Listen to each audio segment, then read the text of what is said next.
Hi friends, வணக்கம். Welcome to Nirmala's kitchen. இன்னைக்கு நம்ம ஆனியன் பக்கோடா எப்படி செய்யுதுன்னு பார்க்கலாம் வாங்க. இது கிறிஸ்பியான ஆனியன் பக்கோடா. அதுக்கு முன்னாடி நம்ம சேனல் சப்ஸ்கிரைப் பண்ணிட்டு பெல் சிம்பல் தட்டிடுங்க. வாங்க வீடியோக்குள்ள போகலாம்.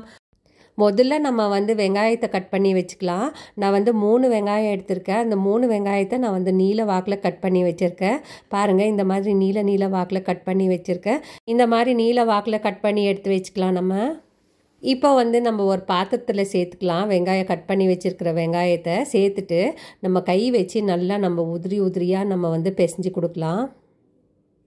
இப்போ நம்ம கை வச்சு நல்லா இது உதிர்த்து விடலாம் நம்ம வெங்காயத்தை.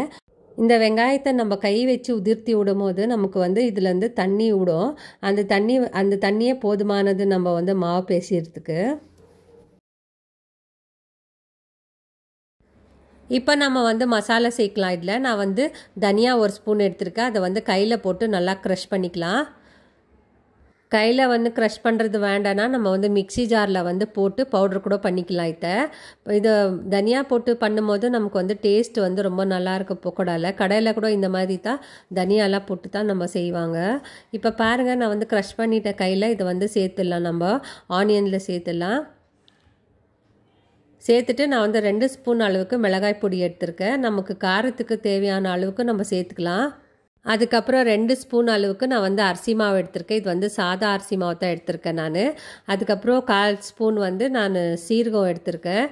அதுக்கப்புறம் கொஞ்சமாக பெருங்காயத்தூள் எடுத்திருக்கேன், அதுவும் சேர்த்துக்கலாம். அதுக்கப்புறம் உப்பு தேவையான அளவுக்கு நம்ம சேர்த்துக்கலாம். சேர்த்துட்டு நம்ம கருவேப்பிலை சின்ன பீசஸாக கட் பண்ணி வச்சுருக்கேன், கொஞ்சமாக எடுத்திருக்கேன் நான், அதுவும் சேர்த்துக்கலாம். அதுக்கப்புறம் 1 கப் அளவுக்கு கடல மாவு எடுத்திருக்கேன். நான் ஜலிச்சு எடுத்து வச்சுருக்கேன். இது இப்போ நம்ம கடல மாவு எப்படி சேர்க்க போகிறோன்னா, இந்த வெங்காயத்துக்கு எவ்வளோ கடல மாவு நமக்கு பிடிக்குதோ அவ்வளோ கடல மாவு நம்ம சேர்த்துக்கலாம். பாருங்கள், நான் எல்லா மசாலா சேர்த்துதெல்லாம் நல்லா பிசைஞ்சு கொடுக்குறேன் கை வச்சு. பார்த்தீங்களா, நான் தண்ணியே சேர்க்காமல் நான் பிசைஞ்சு கொடுக்குறேன். இந்த மாதிரி செய்யும் போது நம்மளுக்கு கிறிஸ்பாக வரும் நல்லா. இப்போ பாருங்கள், நான் பிசைஞ்சு முடிச்சுட்டேன். இப்போ முதல்ல நான் 3 கரண்டி கடல மாவு சேர்த்துக்கிறேன். சேர்த்துட்டு இதை நல்லா பிசைஞ்சு கொடுக்கலாம். நம்ம இது பாருங்கள், இந்த மாதிரி உதிர்த்து விட்டு நம்ம பிசைஞ்சு கொடுக்கலாம். முதல்ல நம்ம தண்ணி சேர்க்கக்கூடாது, ஏன்னா இது வெங்காயத்துலேயே தண்ணி வரும். இப்போ நான் கொஞ்சமாக தண்ணி எடுத்து தெளித்து விட்டுக்கிறேன். நான் தெளிச்சிட்டு அதுக்கப்புறம் நம்ம பிசைஞ்சு கொடுக்கலாம். நம்ம இது உதிரியாக தான் பிசைய போகிறோம். அப்போ தான் நமக்கு பக்கோடா நல்லா கிறிஸ்பாக கிடைக்கும் நமக்கு. பாருங்கள், நான் இப்போ பிசைஞ்சு கொடுக்குறேன். அப்புறம் நான் இன்னொரு கடாயில் நான் எண்ணெய் வைக்கிறேன். எண்ணெய் சூடாக்கிட்டு நம்ம இதை பக்கோடா மாவில் நம்ம சேர்த்துக்கலாம். எண்ணெய் சூடாயிடுச்சு. இப்போ நம்ம கொஞ்சமாக எடுத்துகிட்டு நம்ம இந்த மாவில் சேர்த்துக்க போகிறோம். இது சிசல் சவுண்டு வரணும். அந்த அளவுக்கு எண்ணெய் சூடாக இருக்கணும். நம்ம மாவில் சேர்த்துட்டு இதை லேசாக நம்ம பிசைஞ்சு கொடுக்கலாம். அதுக்கப்புறம் நம்ம எண்ணெய் காஞ்சிட்டு பெருக்குனால நம்ம கையில் உதிர்த்து விட்டுடலாம். நம்ம பாருங்கள், இப்போ நான் நல்லா பிசைஞ்சிட்டு இப்போ பக்கோடா நம்ம போடுறதுக்கு ரெடி ஆகிட்டோம். இப்போ பாருங்கள், எண்ணெய் காஞ்சிடுச்சு. நம்ம இந்த மாதிரி உதிர்த்து விடலாம். நம்ம இந்த மாதிரி போடும்போது நமக்கு நல்லா கிறிஸ்பாக கிடைக்கும் பக்கோடா. இது போட்ட உடனே நம்ம கரண்டி வச்சு கலக்கணும்னு அவசியம் இல்லை. இப்போ பாருங்கள், இந்த மாதிரி எல்லா பக்கோடாவையும் நம்ம போட்டுட்டு நம்ம ஃப்ரை பண்ணலாம். இது மீடியம் சிம்மில் வச்சு நம்ம ஃப்ரை பண்ணலாம். நம்ம ஹை ஃப்ளேமில் இருந்துச்சுன்னா வெங்காயமெல்லாம் கருகி போயிடும்.